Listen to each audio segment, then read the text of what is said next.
Electronic media print media మిత్రులందరికీ కూడా పేరు పేరున నమస్కారాలు తెలియజేస్తా ఉన్నాను. యావత్ తెలంగాణ ప్రజలకి తెలవాలని ఒక బాధ్యత కలిగిన శాసనసభ్యునిగా ఆడికి చెల్పూర్ హనుమాన్ టెంపుల్ కి లా అండ్ ఆర్డర్ ప్రాబ్లం అవుతుంది, దయచేసి మీరు పోవద్దు అని పోలీసు వాళ్ళు చెప్తే చట్టాన్ని గౌరవించి ఆడికి పోనీయకపోయినప్పటికీ నా ఇంట్లోనే వెంకటేశ్వర స్వామి, తిరుపతి వెంకటేశ్వర స్వామి కండువ కప్పుకొని హనుమంతుని పటం పట్టుకొని ఇలా మీ మీడియా సాక్షిగా తడి బట్టలతోని స్నానం చేసి నేను ఎటు విధంగా ఎక్కడ కూడా నేను అవినీతికి పాలు పడలేదు అని ఇలా స్వయంగా నిరూపించిన అని చెప్పి సందర్భంగా తెలియజేస్తా ఉన్నాను. రెండోది, నేను నమ్మినంత దేవుణ్ణి బహుశా ఈ నియోజకవర్గంలోనే ఎవరు కూడా నమ్మరు కావచ్చు, అంతగానో పూజలు భక్తి దేవుని మీద నాకు ఉంటుంది. ఇలా నేను ఒక్కటే అడుగుతా ఉన్నాను పొన్నం ప్రభాకర్ గారిని. పొన్నం ప్రభాకర్ గారు, మీరు అధికారంలో ఉన్నారు, మీరు సవాల్ విసిరినరు, మీ సవాల్ని నేను స్వీకరించి పోదామనే టైంలో ఈ పోలీసు వాళ్ళని పెట్టి నన్ను ఎందుకు అడ్డుకుంటున్నారని నేను అడుగుతా ఉన్నాను. మీరు నిజంగా ఇవాళ నా నీతి నిజాయితీని నేను ప్రూవ్ చేసుకున్నా.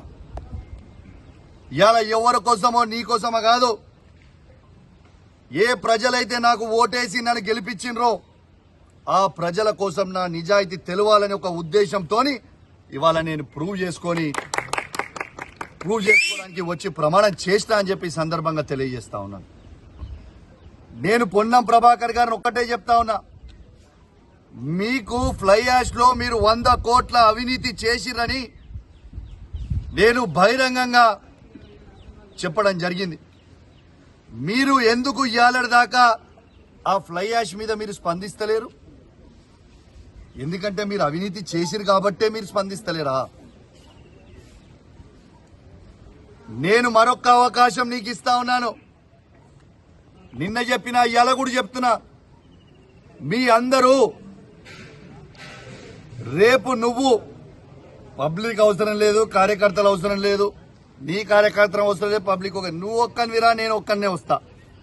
నువ్వేం పెద్ద సీనియర్ ఏం కాదు, నువ్వు ఫస్ట్ టైం ఎమ్మెల్యే, నేను ఫస్ట్ టైం ఎమ్మెల్యే. ఇద్దరం కలిసి పోదాం. నువ్వు ఈ 100 కోట్ల అవినీతి చెయ్యలేదని ప్రమాణం చెయ్యి, నేను నీకు బహిరంగంగా క్షమాపణ చెప్తా. ప్లస్ నువ్వు ఫ్లై యాష్ తో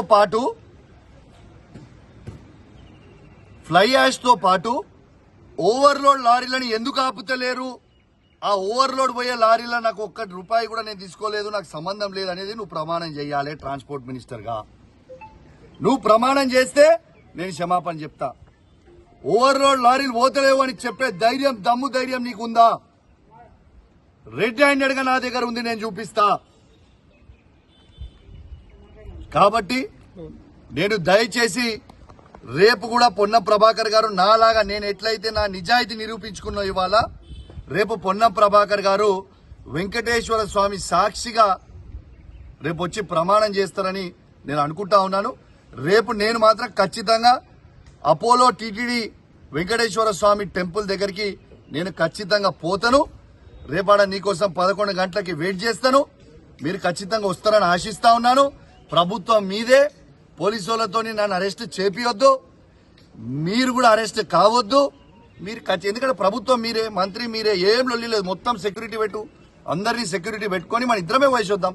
టెంపుల్ లోపలికి పూజారీలు ఉంటారు, ఆడ వయసొద్దాం. తడి బట్టలు ఇద్దరం ఆడే గుడిలోనే స్నానం చేద్దాం, ఇద్దరం లోపలికి పోయి ప్రమాణం చేద్దామని తెలియజేస్తా ఉన్నాను.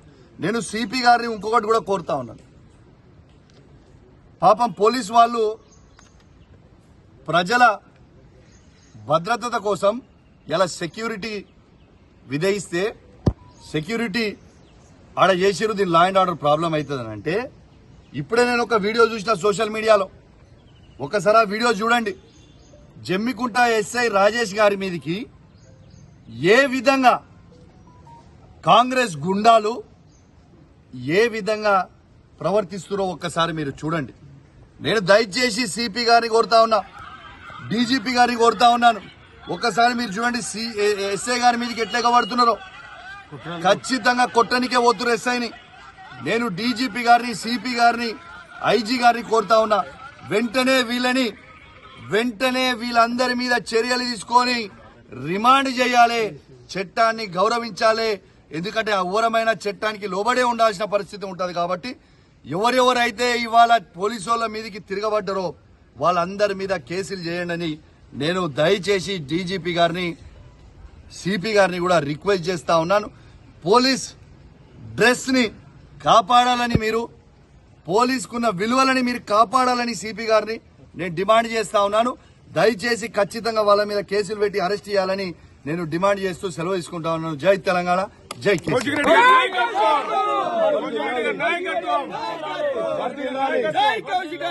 జై కౌశిక్ అన్న.